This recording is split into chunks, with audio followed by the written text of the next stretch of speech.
You know, I think Cameroonians should understand, and by the way, this is where I got all that negative, all that wrath against me by the separatists. Because you work for the UN? No, not because I work for the UN, but because I want us to face the reality. I remember I had two interviews at the beginning with you. You said, yeah, because we should not entertain this illusion. Let's not have any illusion. We Cameroonians, whether we die of subjugation, assimilation, or whatever, let us, in our attempt to get this problem resolved, avoid illusion. Now, having said that, let us remember that our country, Cameroon, by the way, was not created by God. There's no territory on this earth that God created, which is Cameroon. No.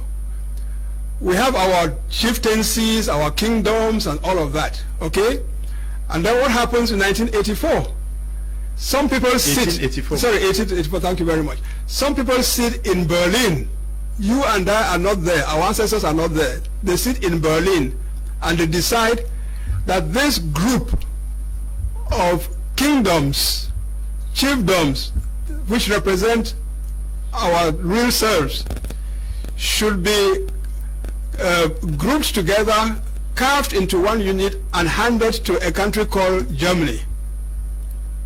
Right? Just as was done with other African territories on the continent at that same conference. But for Cameroon, that's what happened. Okay? And Germany decides to call this territory that has been given to it Cameroon, borrowing, of course, from the Portuguese word Camaroes, by which the estuary of the Vuri estuary here, where they found shrimps, had been called. So the Germans used the Portuguese denomination of this little territory to represent the name of this huge territory that had been given in Berlin. Hence Cameroon. And Cameroon was born as a result of this action of colonialists. Okay? Now, you go from 1984 to 1916. Germany loses the First World War, and what happens? The Allied powers decide to divide the German territories around the globe, particularly in Africa, amongst themselves. And in the case of Cameroon, the whole of German Cameroon could have been given to France alone, or to Great Britain alone, just as German Tanganyika was given to Great Britain alone.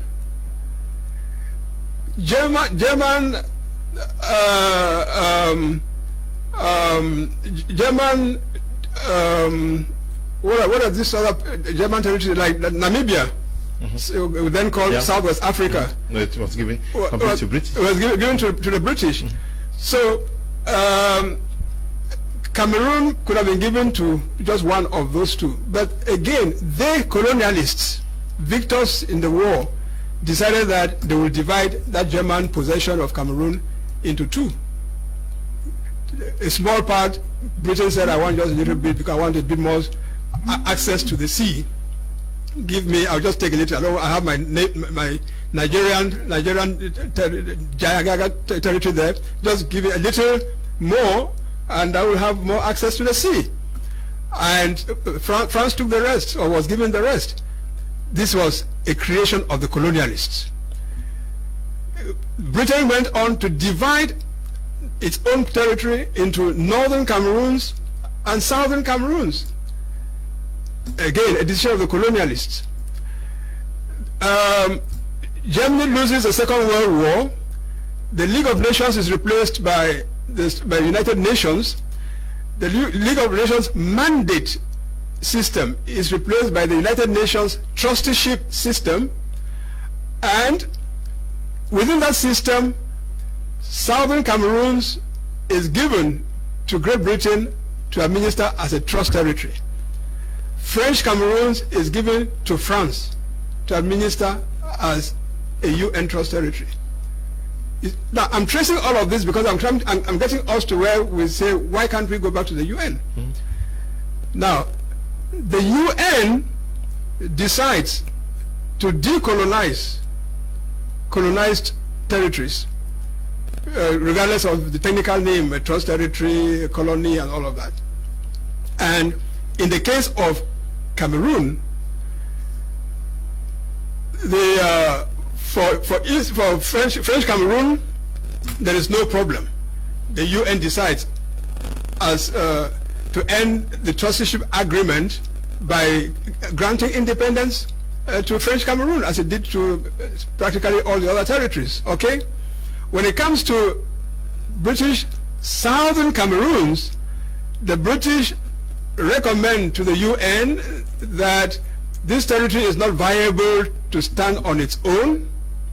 Therefore, for it to get independence, it has to join either Nigeria or Republic of Cameroon. Okay? Yes. And the rest we know. Our people are given a choice on the 11th of February 1961, unfortunately limited only to those two options, whereas in fact the ideal thing would have been for us to get our own independence on our, as well, you know. But this is the UN system that has decided this. You can quarrel with that until until the cows come home. You can be as angry about that as you want. Many persons have raised the issue of Resolution 1608. Yes. Exactly. You can quarrel with us as long as you want, but the reality is that it is the UN that, number one, voted that the people of Southern Cameroon should be asked whether they want to achieve independence by joining Nigeria or by joining La République Cameroon. That question was put. Our people, by overwhelming majority, as recorded by the UN in United Nations General Assembly Resolution 1608 that you were referring to, our people, I repeat, as recorded by the UN, overwhelmingly vote to achieve independence by joining La République. In February, on the 11th of February 1961. A few months later, on the 21st of April 1961, the UN General Assembly takes cognizance of this vote of the people of Southern Cameroon and calls upon the government of Southern Cameroon, the United Kingdom, and the Republic of Cameroon to go and continue their discussions, because discussions have been going on even before the referendum. Continue their discussions and come to the arrangements, that's the term that is used, the arrangements by which the decision of Southern Cameroonians to achieve independence by joining La République would be implemented. General Assembly Resolution 1608, paragraph 3, that's what it is about. Nowhere in there is it said that the parties should go and sign a treaty. Nowhere in there is it said that the UN has to play a particular role. The wording is very clear. We may not be happy with it, but that's what we were dished out. Okay? Now, and it is further to that, that the two territories united on the 1st of January 1961. And what I'm saying is that all this under the auspices of the United Nations, okay?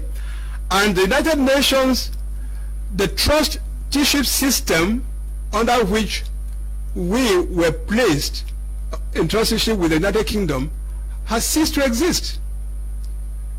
The Trusteeship Council exists today in name, but the system has ceased to exist because for the United Nations, all 11 trusteeship territories, all 11 trust territories have achieved independence. So the system doesn't exist anymore. The United Kingdom doesn't see itself anymore as the administering authority for the territory of Southern Cameroons. You know, so where do you expect to go and persuade the United Nations to come and say finished work, whereas for the United Nations they have finished their work. You and I, as the people of this territory who are suffering this marginalization and so on, can complain, we can grieve, because there are territories in the world that are smaller in size than us, fewer in population than us, less natural resources than us, and are enjoying their full independence. We were deprived of that. That's a major grievance. But I can tell you, there is no place that you are going to go within the UN and tell them that they did a bad job in 1961, or that they did not finish the business in 1961 when they feel that they are finished, and they should come here and complete the job. So this is the point that I made to my compatriots at the time, when I thought that we were still open to constructive discussion, when a conference was organized by Cameroonians on the 21st and 22nd of July 2017 in Atlanta. And I was invited to that conference. So was Professor Carlson Anyangwe, so was Barrister Bobga, Harmony Bobga, and a number of other people whom, quote unquote, are separatists. And we thought we had an open discussion. For me at that time it was like, okay, we need these debates of ideas. And from that point I made it very clear, based, by the way, of my additional knowledge of the functioning of the UN, having worked in it for more than 20 years at sufficiently high level, compared to when we were meeting in Bamenda, in Boya in 1993, in Bamenda in 1994, how much of the inside, the workings of the UN did we know? So is someone going to tell me that, Simon Munzo, because you did not know enough about the working of the UN in 1993, 1994, and you took certain positions based on that lack of knowledge? In 2021, or 2016, 2017, 2018, up to 2021, when you have gathered this amount of knowledge of the UN, you should still be talking as if you were in 1993? What purpose does knowledge serve? Okay.